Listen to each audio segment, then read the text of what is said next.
في العالم كله دلوقتي بقت الميمز جزء لا يتجزأ من الثقافة الشعبية، وفي الدول اللي المجال العام فيها مقفول بتكون تقريبا هي الشكل الوحيد أو على الأقل الأهم، وهي اللي بتشكل باقي الأجزاء. أشهر الأغاني والأفلام والمسلسلات وأي شيء بيشارك في تكوين الوعي العام الجمعي في العشر سنين الأخيرة غالبا اتشهرت من الميمز. جعفر العمدة ذات نفسه فقاعة صنعتها الميمز. بس اسمع لي، النهاردة ممكن ميم واحد يغير رأي الناس في شخص معين، ودي شفتها كتير جدا اخر الفتره. الميمز اصلا هي الشكل الما بعد حداثي من النكت، والنكت بطبيعه الحال اصدق وسيله للتعبير عن المزاج الشعبي، لانها طالعه من قلب المجتمع بدون اي تجميل ولا قيود. في الاول الميمز كانت رد فعل لتاثرنا بالافلام. فيلم معين مشهور كلنا بنحبه، في مشهد في نكته ظريفه او لازمه حلوه، فبنعيد تدويره ونخلق منه نكته جديده. لكن في بعض الحالات الوضع اتغير، وبقت الميمز هي اللي بتدي قيمه لاعمال فنيه اصلا ملهاش قيمه،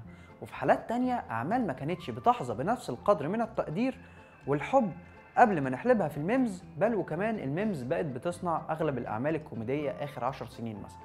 فتعال احكي لك ازاي اصلا الميمز اثرت بالسينما وأثرت على السينما. عندما تذكر الميمز يذكر فيلم بوشكاش. بوشكاش لو جينا بصينا له كفيلم هتلاقيه فيلم وحش جدا. كابتن بوشكاش ناقصنا جون كمان. طب يا ستوب ايه حتى كفيلم كوميدي هو مش أكتر فيلم بيضحك لمحمد سعد، أنا بحبه الصراحة، ولا جاب الإيرادات اللي هو كان متعود عليها لما نزل يعني. وكان في طبعا تغيرات في السيناريو والقصة المعروفة بتاعت السفر لكوبا والحاجات دي، يعني مع تحياتنا لاستاذ تشي جيفارا وفيدل كاسترو عشان انا شبه. بشكل عام الفيلم تم تشويه اجزاء كتير منه بسبب سوء الاداره والضرائب الباهظه وسوء حكام الاقاليم. المهم ان الفيلم طلع وحش، بس جينا كده في فتره بتاعه 2013 و 2012 وعمل لنا واحده لا داعي لذكر اسمه، صفحه ايجيبشن ايج حسبنا الله ونعم الوكيل فيه، والفيسبوك اتقلب كم ميمز على بيس يا مان بيس، والحاجات دي ملت السوشيال ميديا. المهم ان الفيلم ده بعد ما كان يعتبر من اسوأ افلام محمد سعد تحول لايقونه في عالم السوشيال ميديا، لدرجه انه له اتباع وعاملين جروبات والذي منه. واعتقد ان نفس السبب في عدم نجاحه تجاريا بالقدر الكافي هو نفس سبب شهرته بعدين، انه كان فيلم متحلل تماما، ومحمد سعد المؤاخذه كان واخد حريته. ايه ده ايه الحر ده؟ وكوميديا حركيه وبتاع، فدي بقت ماتيريال عظيمه للميمز. بيس يا مان بيس. على الجانب الاخر معانا فيلم عرقان زي ساعه ونص، فيلم من فرط جديته وميليودراميته قلب فيلم كوميدي، فبقى ماتيريال هذا الفيديوهات اللي هي الواي تي في دي، اللي هي تقعد تقصقص لك حته من الافلام دي وتعمل لك منها نكت يعني. المفروض اصلا ان الفيلم بيتكلم عن حادثه قطر الصين، بس قلب كوميدي فشخ بسبب الافوره في الاداء والحوار. كفايه المشهد بتاع هالة فخر وابنها باكل اهو يا عم، باكل يا عم. المشهد ده طلع عليه كم ميمز شغاله لحد النهارده. في برضه مشهد كريم مختار مثلا، يا عبدو ليه يا ابني وجعت قلبي، ليه حيرتني يا عبدو يا عبدو. ولو قعدنا نعد المشاهد دي مش هنخلص. ومن ساعه ونص ننتقل الى خالد الذكر محمد رمضان نمبر 1. ده ايه ده؟ ده محمد رمضان ده ولا مين ده؟ ده هو محمد رمضان. محمد رمضان الله. هو والله هو محمد رمضان. كارير محمد رمضان يمكن هو اكبر دليل على ان الميمز بقت تصنع افلام وتديلها قيمه. يعني بص كده على الفيلموجرافي بتاعته هتلاقي ان الافلام اللي مش حاضره دايما في ذهنك هي اللي ما طلعش منها ميمز اساسا، زي شد اجزاء وجواب اعتقال والديزل وهارلي وعزيرو مشيها عزيرو، والحاجات اللي فيها عياط من عين واحده دي، في حين ان افلام تانية اسوأ بتحظى بقدر اكبر من الحب والشعبيه. عد معايا بقى الثلاثيه العشوائيه، عبده موتة وقلب الأسد والألماني. والأعمال دي تمتاز بحاجتين: رضاءة لا مثيل لها، وإنها تعتبر مصدر ميمز مثالي. ايه ده يا معلم؟ عمود؟ ده مش تمن فتحة مطوتي. أولاً لأنها طالعة مع انفجارة السوشيال ميديا، وكان محمد رمضان وقتها مكروه جدا. ثانياً لأن كانت أول مرة السينما تتكلم بالأسلوب ده بدون فلاتر، يعني إنك ممكن تبقى قاعد في صالة سينما وتسمع شتيمه مثلا او صوت مش كويس من البطل، او ايا كان من اسلوب الكلام اللي الناس بتواجهه في الشارع. لو انا جايب لك برشام منين يا المانيا وانا التامين الصحي؟ فبطبيعه الحال من المجتمع في رقابه زي اللي عندنا، لما موضوع اتفك شويه ادى ان الافلام دي تبقى ماتيريال حلوه للميمز.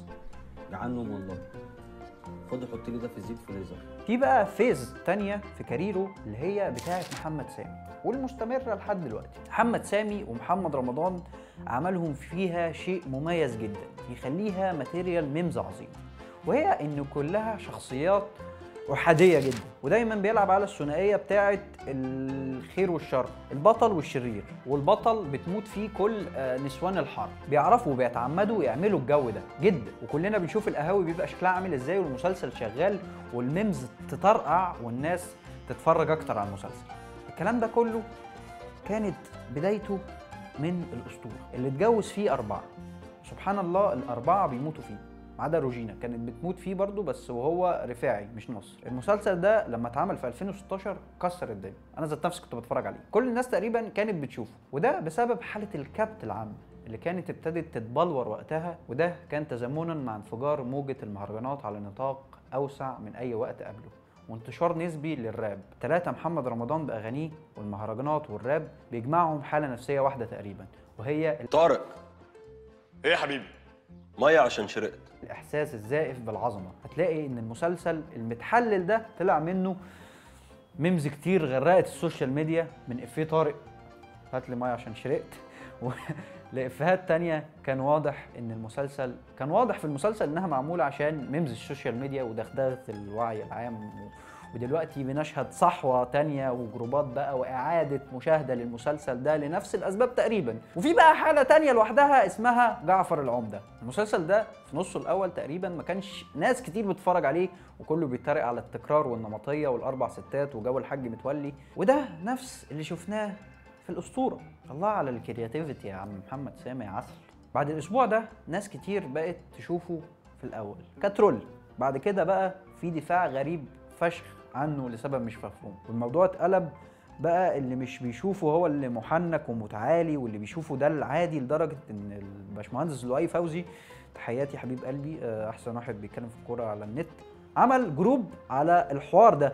وكمان كان في نقاد بتشكر في المسلسل غريبه جدا بجد، ونقاد حقيقيين فعلا مش هزار. فده مسلسل نقدر نقول عنه بكل اريحيه انه شيت بوستنج. ومن كارير صنعته الميمز ننطلق واليكم لكارير هو من صنع الميمز، وهو اكيد كارير عدول في الالفيه بالذات. يعني الزعامة عادل إمام قدم أفلام في الألفية كانت هي افتتاحية السوشيال ميديا على مستوى الكوميكس سابقا والميمز حاليا. فأنت تلاقي أفلام زي مرجان أحمد مرجان مثلا طلع منها إفيهات كتير، أشهرها إفيه صديقي حودة اللي هو يعتبر أكتر ميم أي حد فتح فيسبوك في مصر شافه.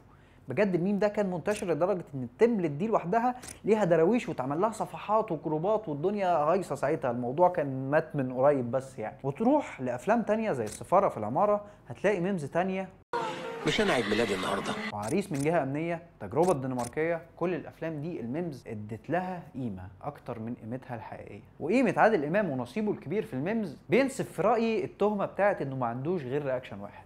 الراجل ده تقريبا عمل كل رياكشنات العالم وعملناها كلها ميمز، لدرجه ان العرض زاد على الطلب وبقينا نصدره بره، يعني الاجانب بقوا بيستخدموه كمان. بس عادل امام ما كانش استثناء في الفتره دي، الافلام الفتره دي كانت تقريبا كلها ميم ماتيريال عظيمه يعني.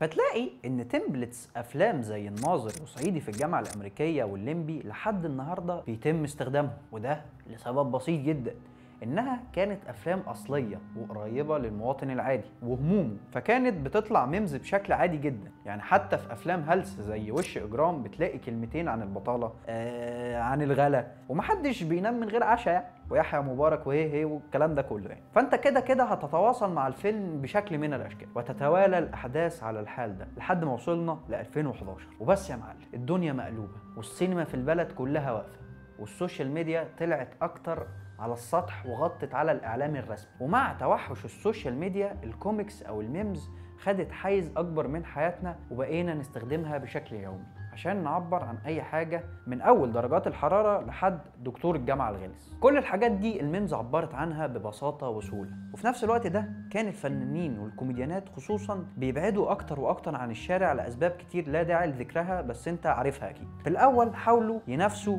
بالميمز، بس طبعا فشلوا. ليه؟ عشان البلد دي فيها 100 مليون كوميديان بحكاياتهم، فبقوا بيجيبوا الميمز ويعملوا منها افلام. فبقيت تلاقي افلام عباره عن تفريغ ميمز السنه، وافلام اوسخ بقى اصلا بتتبني على ميم واحد زي امك حامل بتاع بيومي فؤاد، عن نكته قالها في فيلم في مسلسل كبير من 10 سنين وطلعت ترند يعني. وخد من ده كتير بقى، بيومي فؤاد بقى والكبير وبتوع مسرح مصر، وطبعا افلام الفنان تامر حسني اللي قرر ان هو نفسه يبقى ميم، حول نفسه لجيجا وبس كده. دي كانت حدوته ميمزتنا. اعمل لايك وسبسكرايب والحاجات الجميله دي، وبعتها بقى لصاحبك وقول له ما سمعتش يا غايب حدوته ميمزتنا. ولو عندك شتيمه وجهها للكاتبين الحلقه المليجي مصطفى ايمن، خصوصا على الكام نكته اللي في الاخر دول، عشان بجد دمهم تقيل جدا. انا بحاول اشيل افهاتهم من السكريبتات، فاهم؟ وبس دي كانت كل حاجه عندي الفيديو دوت. شير ولايك وسبسكرايب بس.